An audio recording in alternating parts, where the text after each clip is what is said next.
I just want to thank you for coming. What this is about today is to get word out about something we have done for about 18 years here at the airport, and that is our Airport Appreciation Family Fun Day.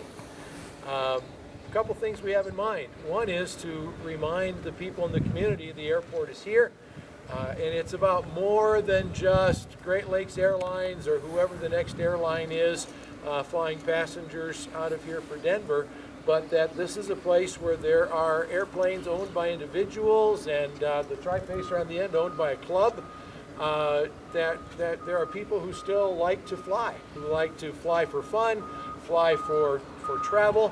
I often will take that arrow from here to Colorado Springs to go see my daughter and her family. It's better to do it in an hour and 20 minutes, hour and a half, than it is the 5-hour drive that it tends to be. We also want our families to be able to come out and just have a good time. It is June the 11th. The gates will open around 7:30 for those who want breakfast. Breakfast will be available here at the airport. We'll be down toward the main gate down there. And families will be able to come, and they'll be able to, there will have planes that'll be parked out in the area. There'll be different groups here that will have things for people, families to see, people they can ask questions about the planes. We will have Tyler Sandberg, if everything goes well, Captain Sandberg, and a KC-135 military plane with us. We will have a helicopter from Cheyenne that will be here if all goes well with the planning for that day. We also have what are called Young Eagle rides. We have over the years, and the Experimental Aircraft Association over the years have wanted to expose young people, boys and girls, to aviation. The general age bracket is boys and girls age 8 to 17, and if they have not ridden in an airplane, they can come and for free go up in a plane. In fact, the two over there on the end flew boys and girls last year in Young Eagle rides. Since we've been doing this, we have taken 2,187 boys and girls up for an airplane ride over the years. Neal Smith himself has flown 399 of them.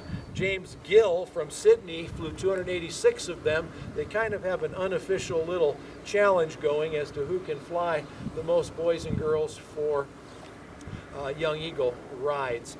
There'll be a lunch available on the field that day. There'll just be a lot of things going. There'll be some raffles, things to see, just a good time. I mean, last year we had lots and lots of people come, but we have always room for more. We do have Sherry Fisher, who is a part of our community, who comes dressed to portray Rosie the Riveter. This morning's paper actually had an article about who was the real Rosie the Riveter. Sherry doesn't claim to be the real one, but she comes and dresses that way and likes to share the story of how the women went to work in the airplane factories and in the munitions factories to keep our men fighting there during World War II and make it possible for us to win the war and stay a free country. Any questions you guys have about?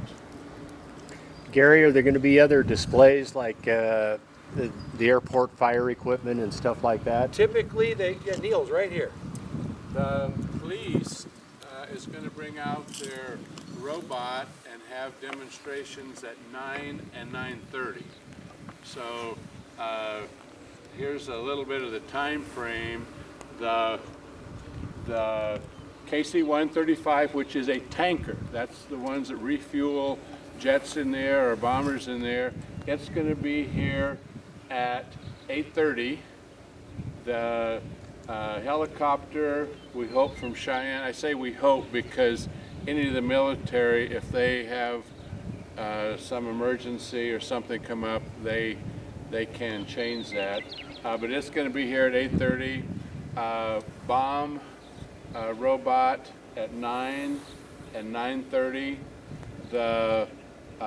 Which is kind of a sight to see. They're going to prepare the KC-135 to take off at 12 o'clock. So those are the only real firm dates or firm timeline we have now. There's going to be You know, just a lot of planes that people can see. We invite people from as far away as the Front Range to fly in and have breakfast with us. That's kind of a common theme for fly-ins, is come have breakfast with us. So there'll be, we think, some very unusual planes show up. We have one that it's a polished aluminum Luscombe. It is a beautiful plane. I think that's going to come in. So we do give special invitations for people to come share breakfast with us and the events of the day. There will be some businesses having displays up for their business, and Typically, the helicopter, the medical ambulance helicopter has been here. The King Air from AirMed has been here and on display as they're able. You know, if they get a call, they've got to go, but as they're able, they have been here with us. And I anticipate they'll be with us again. So aviation is very critical to our community, as to any community. If the airport leaves, it is a big vacancy. We have people flying in here, like surgeons from Denver. We have people flying out of here that go to smaller airports. So this airport, we are so thankful because it dates clear back to World War II. To replicate this airport today, it would be so many millions of dollars. I forget, like 25 million or something like that, maybe even more, because the concrete. Our airport will actually accommodate a 747, which is Air Force One. So there's very few planes that we cannot accommodate. This is a station, airport of refuge. When the weather is inclement, every once in a while when you come out here, you'll see tails sticking up in the air like you've never seen before. And those are people that were diverted here. Oftentimes when they come in, they only have like maybe an hour of fuel. So our FBO, we call him, which Dick Bosin, he sells fuel by the thousands of gallons to those people, and yet he does it by 10s and 20 gallons to us small plane operators. So it's an interesting team, and most people that fly in, this is a gateway to our community. So when people come into our airport, most are so impressed because I would compare our airport to any place across the state. And I've been into a lot of small airports, small towns, and so we're very fortunate that when we greet people that are coming in to view our community to see if they want to have a business here, that it's a pretty impressive facility. We're all anxious for Penn Air to come in.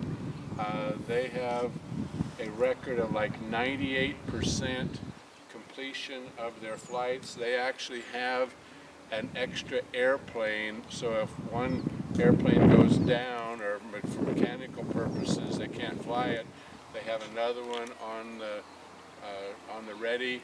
So we are anxious to have such a dependable airline. In fact, anybody that are coming in from Alaska, where their headquarters, they will be a good facility or a good facilitator for the flyers in our community. I think we will get a lot of people flying again. They're supposed to be very reasonably priced, and I hope they will be here. I've asked them to come in and have a banner or have people, somebody to maybe shake hands, and they are very community oriented. If you have been to any of the meetings with their officials, it's pretty darn impressive what they're going to offer our community. So, any questions for Gary? Or Gary, do you have any other? I was going to say, this 1.5 miles of blacktop is the most important 1.5 miles of blacktop we have in the community, because it'll take you anywhere. 1.5 miles of road is great, and it might take you to Walmart or take you to a store downtown, but this 1.5 miles can take you anywhere in the United States. This is the most important 1.5 miles of blacktop we have in this area.